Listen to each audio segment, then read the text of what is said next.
Hi girls, I'm back with another Wellie Wisher adventure story.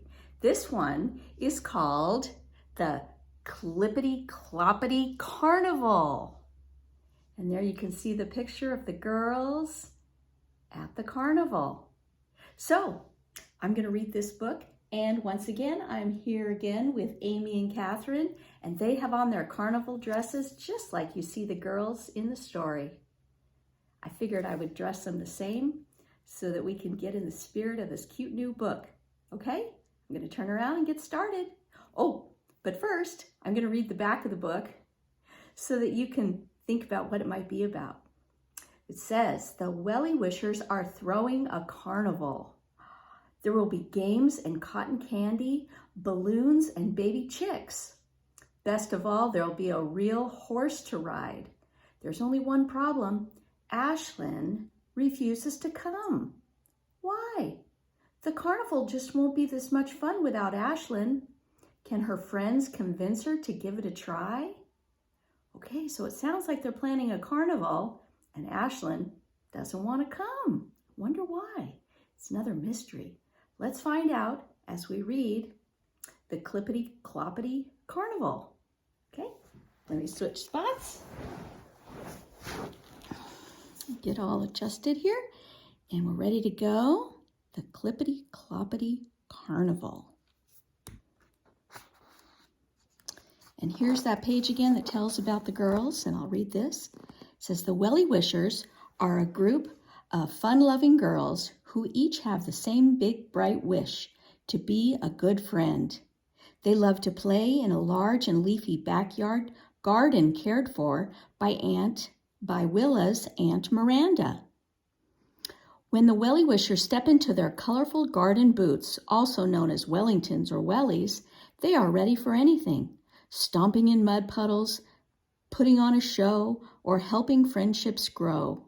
Like you, they're learning that being kind, creative, and caring isn't always easy, but it's the best way to make friendships bloom. And here are the girls again. We have Willa and Emerson, Ashlyn, Kendall, and Camille.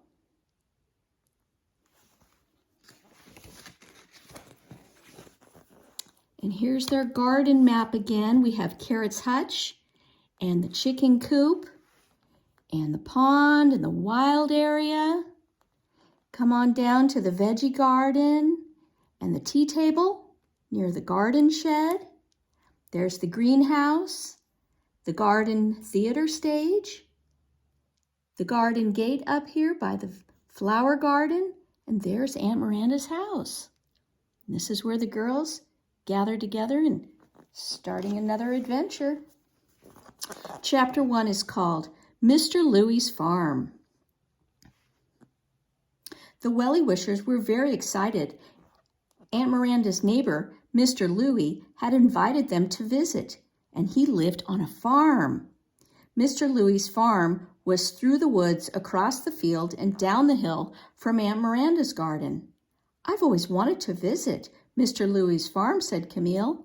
Me too, said the other girls.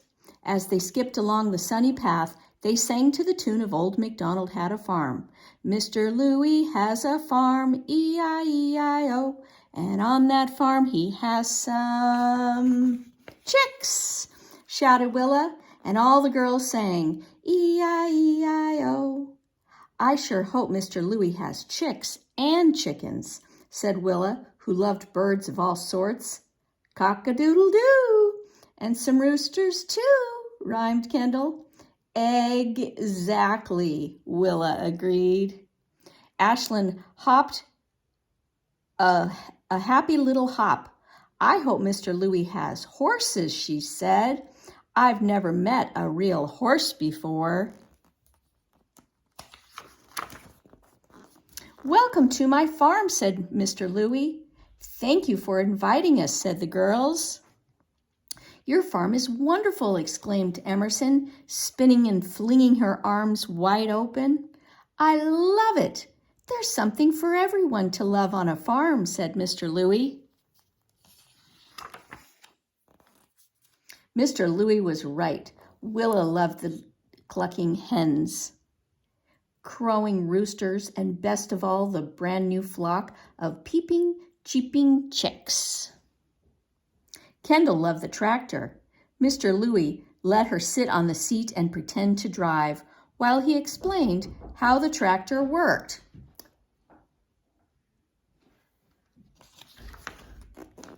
Camille loved filling the splishy, splashy water trough with a thirsty mother cow and her baby calf. Emerson loved the woolly-haired sheep and lambs. She could see that the sheep were confused but amused when she sang to the tune of Mary Had a Little Lamb. Hello, woolly, woolly sheep and lamb, sheep and lamb, sheep and lamb. Hello, woolly sheep and lamb, my name is Emerson. Ashlyn loved looking at Mr. Louie's horse. It had long, strong legs and a dark, shiny coat. It looked very peaceful as it gazed in a far corner of the pasture.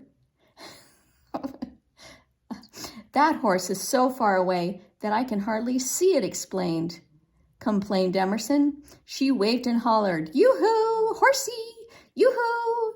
The horse lifted its head and turned to face the girls. "Oh, look," said Ashlyn, enchanted. "The horse has a streak of white on its nose." "It looks like a bolt of lightning," said Kendall. "I wish the horse would come closer," said Ashlyn. "Here, horsey, horsey, horsey," called Kendall. "Come." But the horse ignored Emerson and went back to grazing. After a while, Kendall said, "I'm going to try the barn swing." "Me too," said Emerson. "Are you coming, Ashlyn?" "Yes, in a minute," said Ashlyn. After the girls left, Ashlyn gazed at the horse, thinking, "I don't blame you for not coming over. Those girls were awfully noisy, weren't they? Maybe you'll come if I whistle softly." Softly and sweetly, Ashlyn whistled. "Weet! Oh, weet!" The horse lifted its head, pricked up its ears, and looked across the field at Ashlyn. Ashlyn held out a bunch of carrots. "These are for you," she said. Then she held her breath because the horse began to trot, clippity-clop, over to the fence.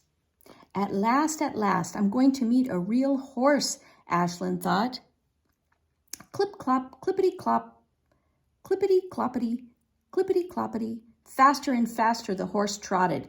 Then it began to gallop across the pasture. Dirt and grass flew up behind its hooves as the horse thundered closer to the fence.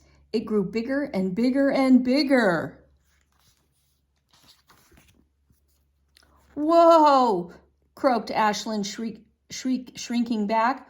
Whip! The horse swished its tail. Snort! It snorted its nose, and stomp! It pawed the ground with its hooves. Then snatch! The horse stretched its neck way over the fence and grabbed half the carrots out of Ashlyn's hands and with its long yellow teeth.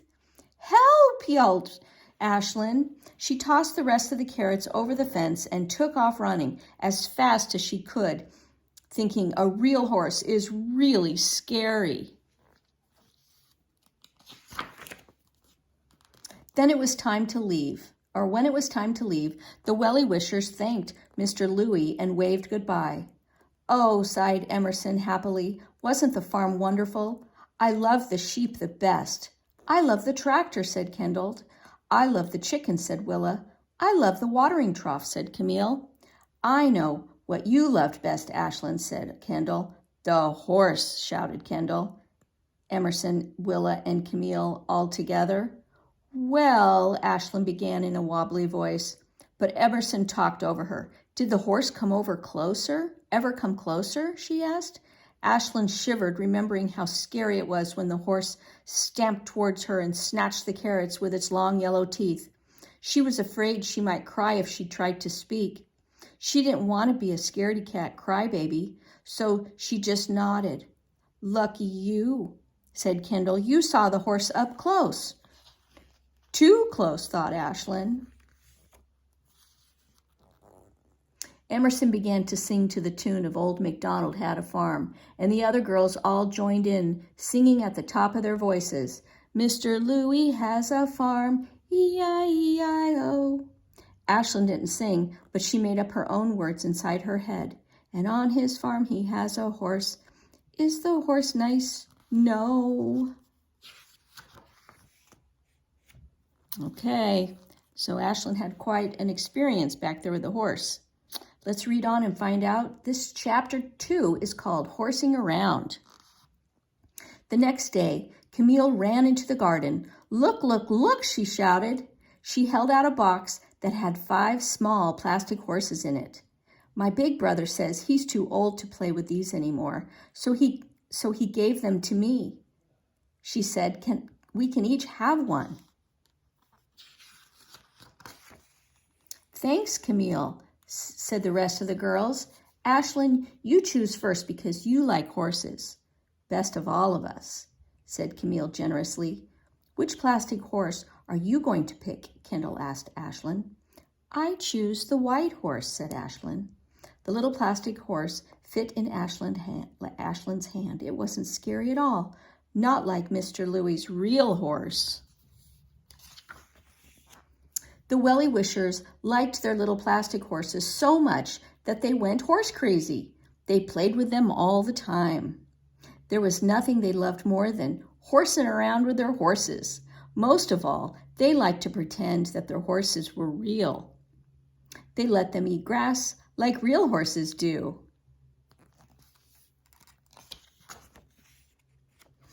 The girls read books and watched movies about horses. They drew pictures of horses. They sang songs about horses. And Willa sang Yankee Doodle. Ashlyn sang a lullaby.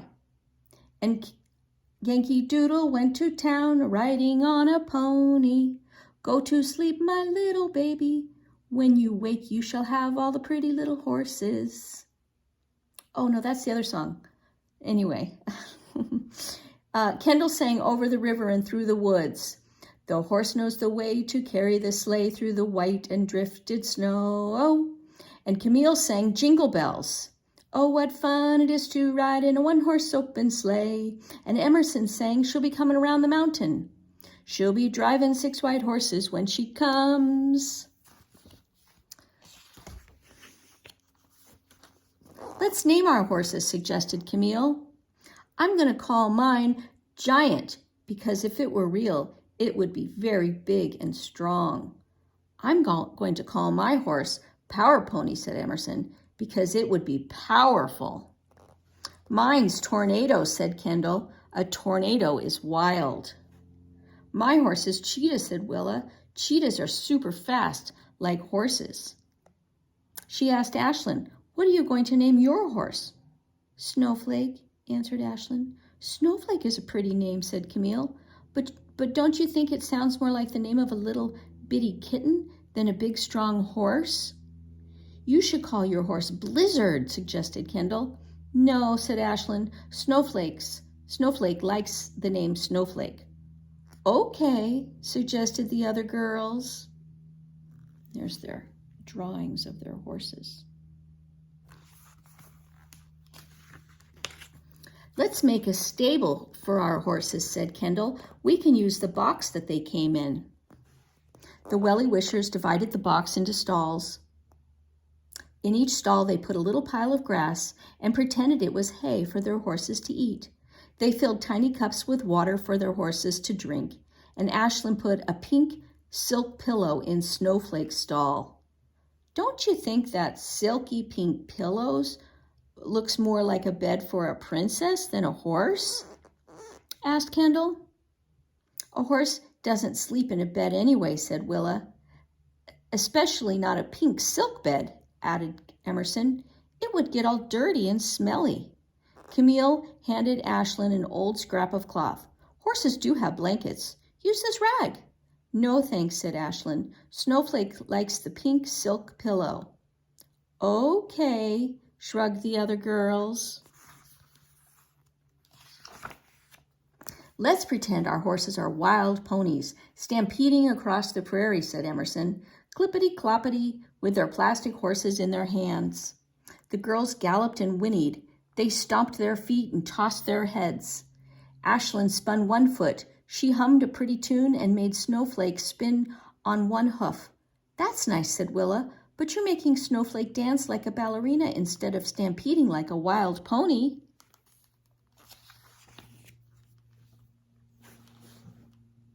And stampeding ponies are noisy, said Kendall.